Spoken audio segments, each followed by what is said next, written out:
सान्दुं दुंनायमोनब्ला साबसिन जागौमोन वा फारि फारिनो बोरमाया जे लाइन ओंखारदों नै वाव बे समावहाय मोनसे जायगा दंफैयो बेनो जाहैबाय चिरां जिल्लानि सिङाव थानाय बालाफारा गामि माने बालाफारा बेखौ आमलायबादाबा होनो आं बिथांनि न'आव सफैनो हादों जाहैबाय माने बिथाङा जाहैबाय जोंसार बसुमतारी बियो जाहैबाय 1 नं बालाफारा आबा आमलायबादा गामि होनना बुङो दा बिथाङानो जाहैबाय बोरमा फिसिदों आरो ना मा बोरमा फिसिनानै बिदिनो जिउखौब्ला नै फंबायनि न'आव सफैनो हाखाबाय माने आं बिथांनि बोरमा गग्रायावनो दंफैखासै बिथाङा माने दुब्लियावसो बुहुद बेस्थ'आव दंमोन होमब्लाबो आं बेखौ एसे लेंना लाबोबाय ओमफ्राय दा बेयाव फंनैसो खोथा सोंनोसै फंबाया मा बुङो बेनोसै आरो ना नै हेल' फंबाय माबोरै मोजाङै दं ना मोजां आदसा मा नाम नोंनिया जोंसार बसुमतारी ना दा नोंथाङाथ' बोरमा फिसियो ना औ बोरमा फिसिनानै नोंथाङा बेसेबां गोबाव जाखो आं 2019 मे मार्चनिफ्राय स्टार्ट खालामदों आरो दासिमाव मथा-मथि 4 बोसोरानो जागासिनो दं आरो ओमफ्राय नोंथांनि बोरमायाथ' गुबुन स्टेटनिफ्राय सफैदों बा लकेलबो दं मा बेखौ नोंथाङा माबायदि ट्रेनिं लादों फिसिनायनि समावहाय ट्रेनिं लादोंमोन ना गावनो निजे खालामदोंमोन थारमाने आं स्टार्टिंआव बिदिनो ट्रेनिं लायाखैमोन आरो बिदिनो इउटुब फल' खालामनानै मावनाय जादों आरो एसे मावै उनावहायसो एसे बारायदों आरोखि 10थासोल' लाग्रोदोंमोन आं सिगां खासि लाग्रोदोंमोन आरो बे मावनानै 1.5-2 बोसोरनि उनावहाय आं ट्रेनिं लादों आरो आरसिटिआव आदसा ओमफ्राय नोङो दा बोरमाया बिदिनो खयथासिम दङ बोरमाया बिदिनो दा बर्तमान 40 प्लास दङ आरो 40 प्लास दैलांखाय एसे खमायनाय जाबाय आरो गोरलै गेदेरखौ लानानै आरो ओमफ्राय ओरैनो मास हिसाबै फानो ना बोसोर हिसाबै फानो माने सिजन वाइज फाननाय जायो आरोखि आदा माने बिदिनो बोसोराव खनथामखौ आं सेल खालामो बिदिनो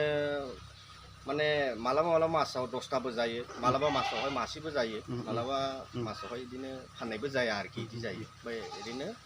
जिखुनु बोसोरनि गेजेराव खनथामावखौ फाननाय जायो आरो आदसा ओमफ्राय बोरमाया मासेयाव बिदिनो दामफ्रा बेसेबां गोग्लैयो जिखुनु बिदिनो माने क्वालिटिखौ नायनानै आरोखि आदा दाम माने 3000निफ्राय स्टार्ट जायो आरो ओरैनो 12000सिमाव फानबाय आरोखि आं दा नोंथाङा जाहैबाय बोरमा फिसिनानैहाय गोबां उन्नतिबो खालामनो हाबाय आरो फाननोबो मोनो ओमफ्राय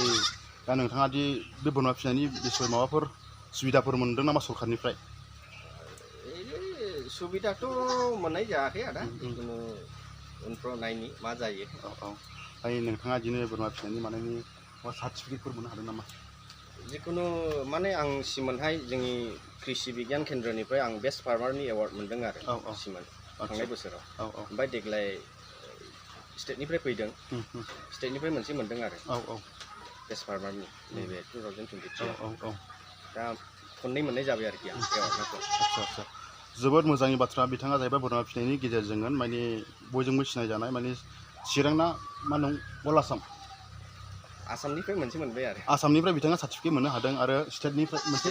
चिरांनिफ्रायबो मोनसे मोननो हादों चिरांनिफ्रायबो मोननो हादों जाहैबाय मोनसे बिथाङा दा बिथाङानो मुंदांखा जाहैबाय जोंसो बे लकेल एरियायावहाय रावबो मिथियाखैमोन सिनायाखैमोन नै दाख्लैसो आं खोनाब्रनानै फंबायखौ बिबायदि खालामो बिदि बोरमा फिसिनानैखाय आं फैदों दा आंनि निजे मेगनजों नुफैनो हाबाय नंगौ आरो बिथाङा जाहैबाय फुरा खामानियावहाय मावनायावहाय फुरा मावसोमबायो ओमफ्राय माइसो गायदोंमोन ट्रेक्टरजों हालेवदों ओमफ्राय सलारजों होनानै थारैनो जोंसार फंबाया जोबोद मावथि बिथाङा हालेवनायावबो मावनायावबो दांनायावबो जेरावबो आखा-फाखा दानिहाय बिदिनो दुब्लियाव दै थायाबो जानो हागौ मानि सलारजोंहाय दैबो बोखोयो ओमफ्राय बिथाङा बेल' नङा फुख्रिबो दं बिथांनिया ओमफ्रायहाय हांसोबो फिसियो ओमफ्राय बे दाउसा फिसाया मा नाम मामोनलाय गिन्नी पल आदसा चिरां केबिकेनिफ्राय फ्रि हरदों आरो आदसा नोंथांनिफ्राय जोबोद खोनानो मोनबाय बिदिब्ला हामबायसै रोजा साबायखर थाबाय नोंनिसिम आरो मालाबा फिन खेबसे आं फैबावगोन बोरमाया गावनि निजे गग्रायाव हाबो नै हरसननांगौल'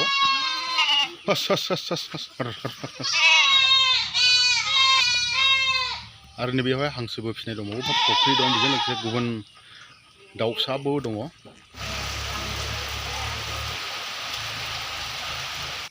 वाव सौ नामालै बोरमालाय आदसा बे बोरमा गुबुन स्टेटनिफ्राय लाबोनाय ना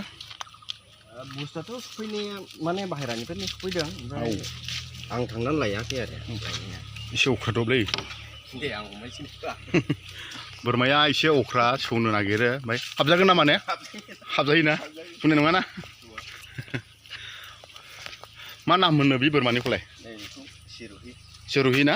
बबे स्टेटनिफ्राय बेलाय जिखुनु फ्राय राजस्थाननिफ्राय ना राजस्थानाव फ्राय एभेलेबेल आरो औ आं थांनो लायाखै गुबुन मानसि लाबोनायनि उनावसो आं लानाय जादों बिथाङा ओरैबायदि बोरमा फियो नै बे जाहैबाय ओरैहाय खयथासिम दङ बेहाय बोरमाया गासै टटेल 40 प्लाससिम दङ बोरमाया नै माबायदि सौलायोबो औ मानैबो फान्दा बिसोरो बबे स्टेटनिफ्राय मोनबोनो हानाय बे बोरमालाय लकेलनिफ्राय कालेक्सन खालामदों आरो आदा औ लकेल रोखोमनि रं गाबनि दङ लकेल दं नोंनि बाहेरानिफ्राय मोनबोनाय बोरमा दं ना माखासे बोरमा दं दा बिथांहा गैलाबो 45थासो बोरमा दङ नै बेहाय ओमफ्राय माखासे बिदिनो फाननो जाहैबाय बिथाङा बेयावनो आं बिथांखौ लेंबोनानै लाबोनाय जाहैबाय गावनि खामानिखौ दोनथ'नानैब्लाबो आं दसे जे लाइन ओंखारदों नै वाव बरिया बरिया बरिया बरिया बरिया आयौ जोबथा मोजां नै बेयोखौ मा खालामदों बाबु नै फंबाय बियो मा गांसो दोनग्रा आसारनि बेयाव गांसो दोनग्रा नै बे ओरैबायदि साजायनानै दोनदों माने बेल' बोरमाल' फिसिनाय नङा बुहुद बिथाङा फियो जाहैबाय गायनायाव फुनायाव मावनायाव दांनायाव फारसेबो आखा फाखा माने हांसोबो दङ नै हांसोबो फिदों बेयो जाबाय दानि आदार ओमफ्राय आदारा जोबथ'बाय दायो होबावगोन ओमफ्राय बेजों लोगोसे बिथाङा नै ओरैहाय सेर बे हांसो खियाखौनो मा जाहैबाय बिथाङा जाहैबाय फुख्रियावहाय होयो आरोना बुहुद मोजांनि बाथ्रा माने खुनुबो माबा गैया लस गैया नै फुख्रियावबो दङ आच्चा फुख्रियावहाय मा ना दोनो मिक्स ना औ ओरैनो मा खावै आच्चा बेयो माबाया नैबे जाहैबाय दाउसिन जाहैबाय गिनि फल ओमफ्रायहाय बेवहाय बारा 10-12 दिन बिदि देरो ना